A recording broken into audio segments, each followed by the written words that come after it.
ప్రస్తుత వాతావరణ మార్పుల కారణంగా విస్తృతంగా సీజనల్ వ్యాధులకు ప్రజలు గురవుతున్నారు. దీంతో ప్రతి హాస్పిటల్లో రోగుల సంఖ్య రోజురోజుకు గణనీయంగా పెరుగుతుంది. అయితే ఇదే అదునుగా భావించిన కొందరు హాస్పిటల్ సిబ్బంది అక్రమాలకు తెరలేపుతూ అక్రమార్జనను పాల్పడుతున్నారు. అనంతపురం జిల్లా పామిడి ప్రభుత్వ ఆసుపత్రిలో ప్రతి సోమవారం రోగుల తాకిడి ఎక్కువగా ఉంటుంది. సోమవారం ఒక్కరోజే దాదాపు 66 మంది రోగులు అడ్మిట్ అయినట్లు ఆసుపత్రి వర్గాలు వెల్లడించాయి. సీజనల్ వ్యాధులతో రోగులు హాస్పిటల్లో కిక్కిరిసిపోతున్నారు. బాధ్యతగా వ్యవహరించి రోగులకు వైద్య పరీక్షలతో పాటు వ్యాధి నివారణ చికిత్సలు అందించాల్సిన హాస్పిటల్ వైద్యులు సిబ్బంది అక్రమాలకు తెరలేపుతున్నారు.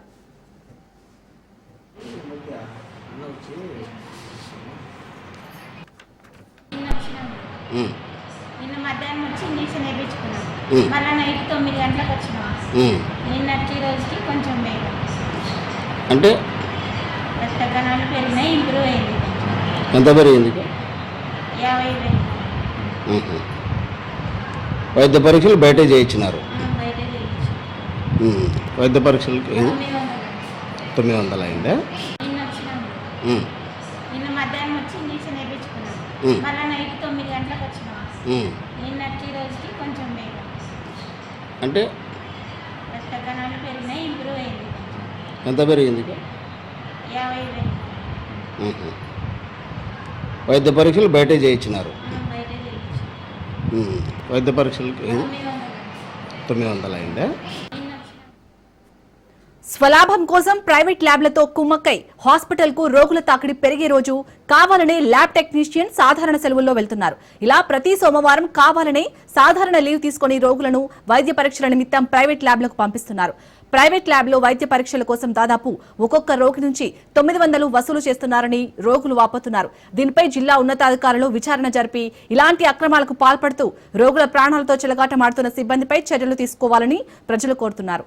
రైట్, ఇదే అంశానికి సంబంధించి పూర్తి డీటెయిల్స్ మా ప్రతినిధి జీవన్ అందిస్తారు. జీవన్, పామిడి జీహెచ్సీలో అసలు ల్యాబ్ టెక్నీషియన్ కావాలనే ఎందుకు డుమ్మా కొడుతున్నారు? సో అధికారులు దీనిపై విచారణ జరిపే అవకాశం ఉందా?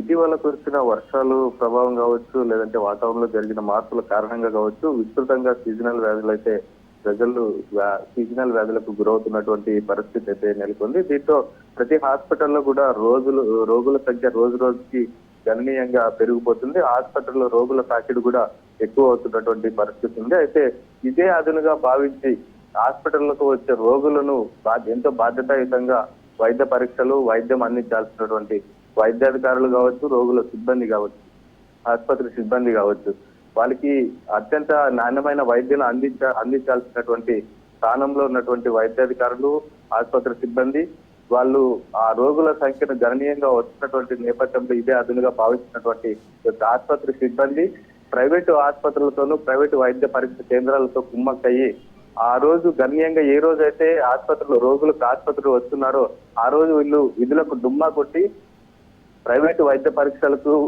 పంపిస్తున్నటువంటి పరిస్థితి అయితే నెలకొంది. దీంతో ఆసుపత్రులకు వచ్చే పేద మధ్యతరగతి వర్గాలు తీవ్రంగా నష్టపోతూ వారి ఆరోగ్యాన్ని వీళ్ళు క్యాష్ చేస్తున్నటువంటి పరిస్థితి అయితే నెలకొంది. అయితే ప్రైవేట్ ఆసుపత్రులకి, ప్రైవేట్ వైద్య పరీక్షలకు పంపించినటువంటి రోగుల నుంచి ముక్కు పిండి దాదాపుగా 900 నుంచి 1000 రూపాయల దాకా వసూలు చేసినటువంటి పరిస్థితి ఉంది. ఈ 900 నుంచి 1000 రూపాయలు వసూలు చేసే దాంట్లో కూడా దాదాపుగా ఈ ఎవరైతే దుమ్మా కొట్టి ఆసుపత్రులకి, ప్రైవేట్ వైద్య సెంటర్లకి లబ్ధి చేకూర్చే విధంగా ప్రవర్తిస్తున్నారో వారికి దాదాపుగా 50% కమిషన్ల రూపంలో కూడా వాళ్ళకి లబ్ధి చేకూరుతుందనే ఆరోపణలు అయితే బలంగా వినిపిస్తున్నాయి. బాధ్యతాయుతంగా రోగుల పట్ల నాణ్యమైన వైద్యాన్ని అందించాల్సిన ఆసుపత్రి వైద్య సిబ్బంది, ఆరోగ్య సిబ్బంది ఏమాత్రం విచక్షణ రహితంగా ప్రవర్తిస్తుండడంపై ఆసుపత్రికి వచ్చే రోగులు ఆగ్రహం అయితే వ్యక్తం చేస్తున్నటువంటి పరిస్థితి అయితే ఉంది. ఇది ప్రతి సోమవారం కూడా ఇదే తంతు కొనసాగుతుండడంతో ఆసుపత్రికి వచ్చే రోగులు తీవ్ర ఆగ్రహానికి అయితే గురవుతున్నటువంటి పరిస్థితి అయితే ఉంది. దీనిపైన ఉన్నతాధికారులు తక్షణం స్పందించి ఎవరైతే ఆసుపత్రిలో బాధ్యత రహితంగా వ్యవహరిస్తున్నారో వారిపైన తక్షణమే చట్టపరమైన చర్యలు తీసుకుని ఇలాంటి పరిస్థితులు పునరావృతం కాకుండా బాధ్యతాయుతమైన వైద్యం అందించాలని ఆసుపత్రికి వచ్చే రోగులు అయితే కోరుకుంటున్నటువంటి పరిస్థితి ఉంది. చాలని జీవన్, ఒక ప్రభుత్వ ఆసుపత్రి అయి ఉండి బాధ్యతగా ఉండాల్సిన వైద్యాధికారులు అలాగే ఆసుపత్రి సిబ్బంది కాసుల కోసం కక్కుర్తి పడుతున్నారు. సో ఈ విషయాన్ని అయితే అక్కడ ఉన్నతాధికారుల దృష్టికి తీసుకెళ్లడం జరిగిందా? ప్రస్తుతం అయితే ఉన్నతాధికారుల ఆచరణ పూర్తిగా పర్యవేక్షణ లేకపోవడం వల్లే ఆసుపత్రిలో వైద్యులు కావచ్చు, ఆసుపత్రిలో సిబ్బంది కావచ్చు, ల్యాబ్ టెక్నీషియన్ ఇలాంటి వాళ్ళందరూ కూడా కుమ్మక్కయ్యి పూర్తిగా ఉన్నతాధికారుల పర్యవేక్షణ కోల్పోయి అసలు ఉన్నతాధికారుల పర్యవేక్షణ లేకపోవడంతో వీరు ఆడిందే ఆటగా పాడిందే పాటగా సాగుతున్నటువంటి పరిస్థితి ఉంది. ప్రస్తుతం మన రాజనీతి ద్వారా ఉన్నతాధికారులు దృష్టికి కూడా ఈ విషయాన్ని తీసుకెళ్లే ప్రయత్నం అయితే చేస్తున్నాము. తక్షణం ఎలాంటి చర్యలు తీసుకుంటారో వేచి చూడాల్సిన అవసరం ఉంది.